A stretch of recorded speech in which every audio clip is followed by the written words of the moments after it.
ఎప్పుడూ పెద్దలైనటువంటి వారిని, ధర్మాన్ని నమ్ముకున్నటువంటి వారిని హింస చేస్తూ ఉండడం, ఇతరుల సొత్తు అపహరించి తీసుకురావడం, మహాపతివ్రతలైనటువంటి పరకాంతల్ని అపహరించి తీసుకురావడం, ఈ మూడు ఎప్పటికైనా మూలాన్ని పాడు చేస్తాయి. ఈ మూడు చెయ్యడమే పనిగా మీ నాన్న పెట్టుకుని ఉన్నాడు. అటువంటి వాణ్ణి విడిచిపెట్టి వెళ్ళిపోవడం వినా నాకు మార్గం ఏముంది? నా అంత నేను వెళ్ళలేదు. నేను మీ నాన్నకి బోధ చేస్తూనే ఉన్నాను. వద్దు అన్నా, ఈ పని చెయ్యవద్దు చెయ్యవద్దు అని చెప్పాను. ఒక అన్న తమ్ముడి పట్ల ఎలా ప్రవర్తించకూడదో అలా ప్రవర్తించి నన్ను ఇంటి నుంచి వెళ్ళగొట్టాడు. తాను వెళ్ళగొడితే నేను వెళ్ళిపోయానా? నేను తనని విడిచిపెట్టి నేను వెళ్ళానా? తను విడిచిపెట్టుకున్నాడు నన్ను. నేను ధర్మం కోసం రాముణ్ణి ఆశ్రయించాను. నీకు ఏ పాటి ధర్మం తెలిసని నన్ను అధిక్షేపించి మాట్లాడుతున్నావు? పెద్దలైనటువంటి వారి ప్రవర్తన తెలియని వాడు పెద్దల్ని అధిక్షేపించి మాట్లాడడం ఆయుర్దాయం నశించిపోవడానికి హేతు అవుతుంది. నీకేం తెలుసని మాట్లాడావు? నీకు చేతనైతే లక్ష్మణుడితో యుద్ధం చెయ్యన్నారు. ఇద్దరి మధ్య గొప్ప యుద్ధం ప్రారంభమైంది. 3 రాత్రులు జరిగిందండి. ఎన్ని అస్త్రములు ప్రయోగించాడంటే లక్ష్మణస్వామి అంతులేదు. ఇంచుమించు ధనుర్వేదంలో ఉన్న రౌద్రాస్త్రం, వాయవ్యాస్త్రం, ఐంద్రాస్త్రం, మహేశ్వరాస్త్రం, ఇన్ని అస్త్రములను ప్రయోగించాడు. ఇన్ని అస్త్రములను కూడా అవతల ఉన్నటువంటి ఇంద్రజిత్ ఆయన అస్త్ర ప్రయోగం చేత నిర్వీర్యం చేశాడు. ఇద్దరి మధ్య జరిగినటువంటి యుద్ధంలో ఇద్దరి శరీరాలు పూచిన మోదుగు చెట్లయిపోయాయి. నెత్తురు కాల్వలు కట్టింది. అంత భయంకరమైన యుద్ధం. గరుత్మంతునితో సహా దేవతలు, సిద్ధులు, యక్షులు, గంధర్వులు, మహర్షులు అందరూ ఆకాశ మార్గంలో నిలబడి లక్ష్మణుని యొక్క శరీరమునకు తేజస్సు నశించకుండా, బలము తరిగిపోకుండా వాళ్ళు ఆశీర్వచనాలు చేస్తున్నారు ఇంద్రజిత్ నిగ్రహింపబడాలి అని. కొద్దిగా క్షోభకి గురి అయినట్టుగా ముఖవళికలు కనపడ్డాయి. ముఖ కవళికలు. వెంటనే విభీషణుడు వచ్చి కించిత్ నీరసపడుతున్నటువంటి ఇంద్రజిత్తుని విడిచిపెట్టవద్దు, తొందరగా బాణప్రయోగం చేసి పడగొట్టు అన్నారు.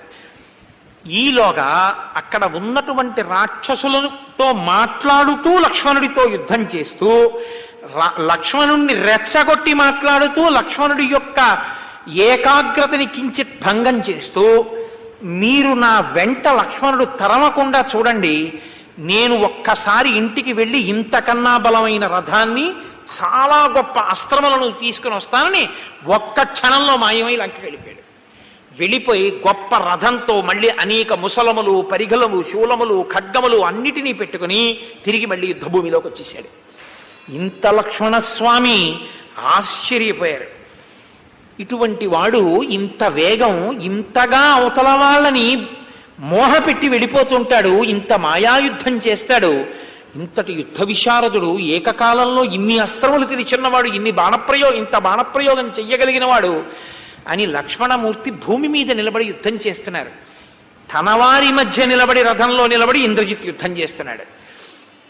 ఇన్నాళ్ళకి ఎదురుగుండా చూస్తూ యుద్ధం చేసే అదృష్టం లభించింది. ఎప్పుడు కనబడడం, మేఘాలు చాటుకుపోతాడు. ఇవాళ హోమం అవలేదు కాబట్టి అదృష్టం దొరికింది. ఇలా యుద్ధం జరుగుతుంటే లక్ష్మణస్వామికి జ్ఞాపకానికి వచ్చింది, తనకి నిద్రలో ఉండగా కుబేరుడు అనుగ్రహించాడు ఒకప్పుడు ఒక అస్త్రాన్ని. ఆ అస్త్రాన్ని తీసి ఇంద్రజిత్ మీద ప్రయోగించారు.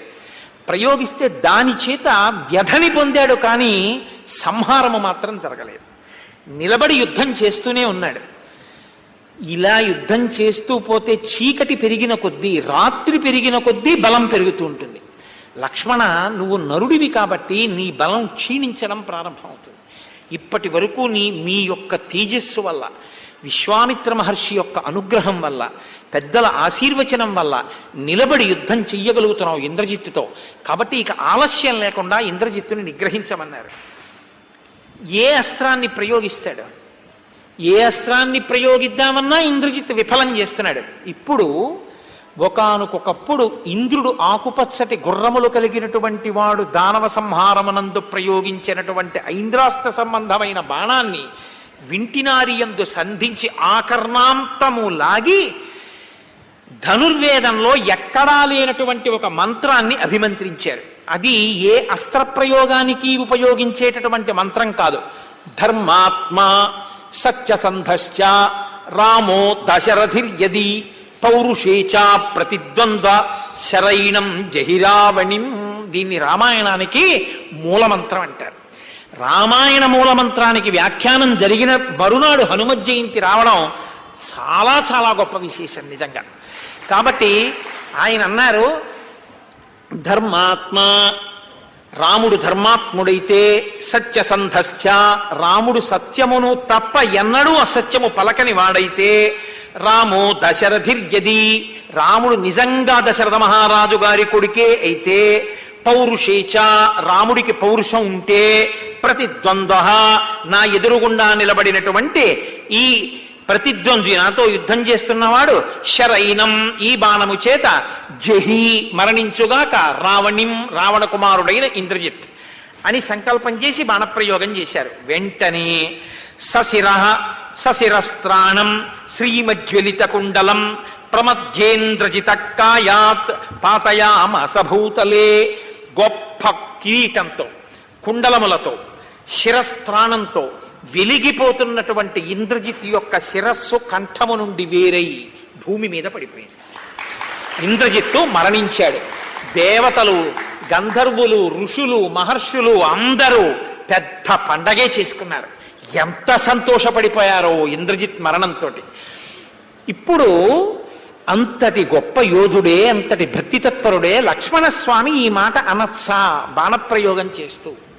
రాముడు ఎంత ధర్మాత్ముడో లక్ష్మణుడికి తెలుసు. కానీ లోకం రామచంద్రమూర్తి మీద కొన్ని అపవాదులు వేసింది. అవేవి? ధర్మాత్మ, రాముడు ధర్మం తప్పాడు అన్నారు. ఎక్కడ ధర్మం తప్పాడు అంటే, చెట్టు చాటు నుంచి వాలి మీద బాణం వేశాడు, అందుకని ధర్మం తప్పాడన్నారు. ధర్మం రాముడు తప్పలేదు అని మరొక గొప్ప రుజువు ఏమిటంటే, రాముడు ధర్మం తప్పి ఉంటే ఈ బాణం ఇంద్రజిత్తుని కొట్టదు. రాముడు ఎన్నడూ ధర్మం తప్పనివాడు కాబట్టే ఆఖరికి లక్ష్మణస్వామి బ్రహ్మాస్త్ర ప్రయోగం చేస్తానన్న, కంటికి కనపడని వాణ్ణి చంపవద్దు అన్న ధర్మాత్ముడు కాబట్టే ఇంద్రజిత్ నిగ్రహింపబడ్డాడు. అటువంటి ధర్మాత్ముడు రామచంద్రమూర్తి నిరూపించింది ఈ శ్లోకం. సత్యసంధశ్చ, రాముడెన్నడూ అబద్ధము తెలియనివాడు. కానీ రాముడు అబద్ధం ఆడాడన్నారు. ఎక్కడ ఆడాడన్నారు? అయోధ్యకాండలో పట్టాభిషేకం జరగకుండా రామచంద్రమూర్తి అరణ్యవాసానికి బయలుదేరి వెళ్ళిపోతున్న సమయంలో అంతఃపురంలోంచి బయటికి వచ్చినటువంటి దశరథ మహారాజు గారు ఉత్తరీయం జారి పడిపోయి ఉండగా, రామచంద్రమూర్తి కూర్చున్నటువంటి రథాన్ని తోలుతున్నటువంటి సుమంత్రుణ్ణి రథాన్ని ఆపు తీసుకువెళ్ళద్దు అని పెద్దగా అరుపులు అరుస్తుంటే, రథస్థితుడైనటువంటి రామచంద్రమూర్తి రథాన్ని ఇక్కడ ఆపకుండా నువ్వు నడుపు అంటుంటే, ప్రభువైన దశరథ మహారాజు గారు రేపు తిరిగి వచ్చిన తర్వాత నేను ఆపు అన్నప్పుడు రథాన్ని ఎందుకు ఆపలేదు అని నన్ను దశరథుడు అడిగితే నేనేం చెప్పను అని రాముడిని అడిగితే, రాముడు నేను ఆపద్దు అన్నాను కాబట్టి రథాన్ని అరణ్యానికి తీసుకెళ్ళిపోయి తిరిగి వచ్చిన తర్వాత రథచక్ర సవ్వడిలో నీవన్న మాట నాకు వినపడలేదని చెప్పి అన్నాడు. అబద్ధం చెప్పడం ఒకటి, చెప్పించడం ఒకటి కాదు కాబట్టి రాముడు అసత్యం ఆడాడన్నారు. రాముడి రథాన్ని ఆ రోజున ఆపి ఉంటే, కౌసల్యామాత దశరథుడు వచ్చి రామచంద్రమూర్తిని గట్టిగా పట్టుకుంటే, తిరిగి అరణ్యానికి వెళ్ళలేనటువంటి స్థితిని కల్పిస్తే, తండ్రి అసత్యమునందు పడిపోయి పొందవలసినటువంటి ప్రయోజనాన్ని పొందకుండా పోతాడు. కాబట్టి తండ్రిని సత్యమునందు నిలబెట్టడం అనేటటువంటి పెద్ద ధర్మాన్ని ఆవిష్కరించడం కోసం ఒక చిన్న అనృతాన్ని ఆడిస్తే దోషం లేదు కాబట్టి పెద్ద ధర్మాన్ని నిలబెట్టడానికి చిన్ని అధర్మం చేసి తప్పని శాస్త్రం అందో. కొడుకు తండ్రి మరణశయ్య మీద ఉండి సంధ్యావందనం చెయ్యలేకపోతే తండ్రి పేరు మీద సంధ్యావందనం చేసి తాను ప్రాయశ్చిత్తంతో వేలదాటాక సంధ్యావందనం చెయ్యొచ్చు. కాబట్టి చిన్న అధర్మం పెద్ద ధర్మాన్ని నిలబెడితే దోషం కిందకి రాదు. ఒక గోవు ఇలా వెళ్ళిపోతే కసాయి వాళ్ళు వచ్చి ఆవిటి వెళ్ళిందా అని అడిగితే నాకు తెలియదు అని చెప్తే అబద్ధం చెప్పినట్టు కాదు, గోప్రాణ రక్షణ చేసిన పుణ్యం అందులో పెడుతుంది. కాబట్టి రాముడు అసత్యమాడలేదు, నిరూపింపబడింది. కాబట్టి ధర్మాత్మ సత్యసంధశ్చ రామో దశరథిర్యది, రాముడు దశరథ మహారాజు గారి కొడుకు కాడు. పాయసపాత్ర వచ్చింది ఆనాడు బాలకాండలో. ఆ యజ్ఞం చేసినప్పుడు పుత్రకామేష్టిలో వచ్చినటువంటి యజ్ఞపురుషుడిచ్చినటువంటి పాయస పాత్రలోని పాయసాన్ని ఆరగించడం వల్ల జన్మించాడు తప్ప దశరథ మహారాజు గారి గొప్పతనం అందులో లేదు అన్నారు కొంతమంది. రాముడు నరుడిగా జన్మించడం కోసం వచ్చినవాడు, నరుడిగా ఉంటే తప్ప రావణ సంహారం కాదు. కాబట్టి నరుడిగా వచ్చాడు కాబట్టి నరుడిగా జన్మించాలంటే దశరథ మహారాజు గారి తేజస్సు కౌసల్య సుమిత్ర కైకేయిలలోకి ప్రవేశిస్తే తప్ప నర ఉత్పత్తి జరగదు. కాబట్టి దశరథ మహారాజు గారి కొడుకుగానే వచ్చాడంటే పూర్ణమైనటువంటి నరుడిగానే రాముడు నడిచాడు తప్ప ఎక్కడా ఈశ్వరుడిగా రామాయణంలో రాముడు నడిచి చూపించలేదు అని నిరూపించింది. కాబట్టి ఆయన దాశరథియే, దశరథ మహారాజు గారి కొడుకే. అందుకే ఆయన్ని దాశరథి కరుణాపయోనిధి అంటే పొంగిపోతాడని నిరూపించినటువంటి శ్లోకము కనుక ధర్మాత్మ సత్యసంధశ్చ రామో దశరథిర్యది పౌరుషేచ.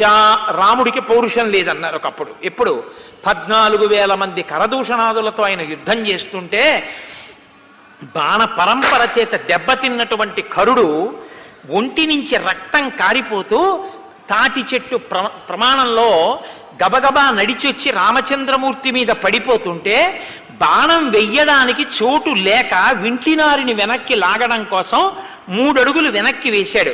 యుద్ధంలో ధనస్సు పట్టుకున్నవాడు 3 అడుగులు వెనక్కి వేస్తే పౌరుషం లేనివాడి కింద లెక్క.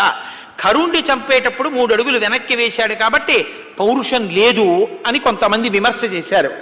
కానీ తన ఎదురుగుండా నిలబడినటువంటి వాణ్ణి సంహరించడానికి వింటినారిని ఆ కర్ణాంతము లాగడానికి కావలసినంత వ్యవధానము లేని కారణం చేత అటువంటి స్థితిని కల్పించుకోవడం కోసం ఒక యోధుడు 3 అడుగులు వెనక్కి వేస్తే అది అపసర్పణమవుతుంది తప్ప అది ఎప్పుడూ ధర్మాతిక్రమణము కాదు, అది పౌరుషము లేకపోవడము కాదు అని మనకి శాస్త్రాలు చెప్తున్నాయి. కాబట్టి పౌరుషేచ, రాముడు ఆనాడు చేసినది తప్పు కాదది అపసర్పణమే తప్ప రాముడు 3 అడుగులు భీరువై వెనక్కి వేయలేదు అని ఈ శ్లోకము నిరూపించింది.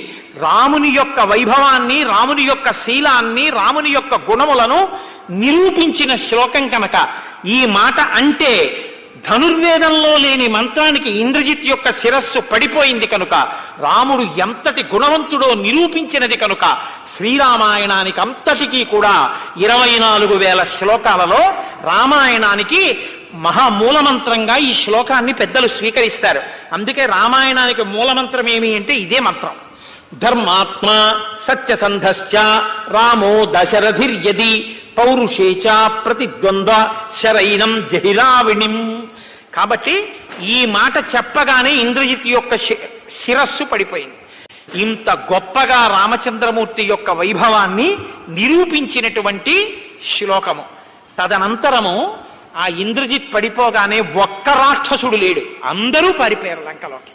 ఇప్పుడు లక్ష్మణస్వామి మెల్లమెల్లగా అడుగులు వేసుకుంటూ రామచంద్రమూర్తి దగ్గరికి వెళ్ళారు. మెల్లమెల్లగా అంటే నీరసం వల్ల అనుకోకండి, సిగ్గుపడిపోయాట. దేనికి సిగ్గు అంటే అన్నయ్యంతటి మహావీరుడి దగ్గరికి వెళ్ళి అన్నయ్య నేను ఇంద్రజిత్తుని చంపానని ఎలా చెప్పను, నేను చంపానన్నయ్యా అని చెప్పడం శుభవార్త.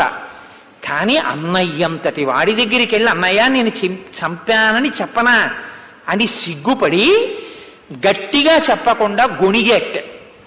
గొణిగితే రామచంద్రమూర్తి ఏరా నాన్న ఇంద్రజిత్ సంహారం అయిందిగా అన్నట్ట. అప్పుడు పక్కనున్న విభీషణుడు గట్టిగా చెప్పేట, మహానుభావుడు ఈ లక్ష్మణస్వామే ఇంద్రజిత్తుని సంహరించాడన్నట్ట. అన్న తర్వాత రామచంద్రమూర్తి ప్రియమార తమ్ముణ్ణి కౌగిలించుకుని ఒళ్ళంతా తడిమి నాన్న ఎంత కార్యాన్ని సాధించావురా అని తొడ మీద కూర్చోపెట్టుకుని మూర్ధన్య స్థానంలో ముద్దు పెట్టుకున్నారు. అక్కడ సుషేణుణ్ణి పిలిచి ముక్కు దగ్గర ఒక ఓషధి పెట్టించారు. ఆ ఓషధి వాసన చూడగానే ఆయన గాయములన్నీ మానిపోయి ఒక్కసారి పూర్వం ఎటువంటి తేజస్సుతో ఉండేవాడో అంతటి తేజస్సుతో లక్ష్మణస్వామి సంతోషంగా రామచంద్రమూర్తితో కలిసి కూర్చున్నారు. ఇంద్రజిత్ వధ అయిపోయింది కాబట్టి ఇంకా రావణ వధ కేవలము నిమిత్తమే.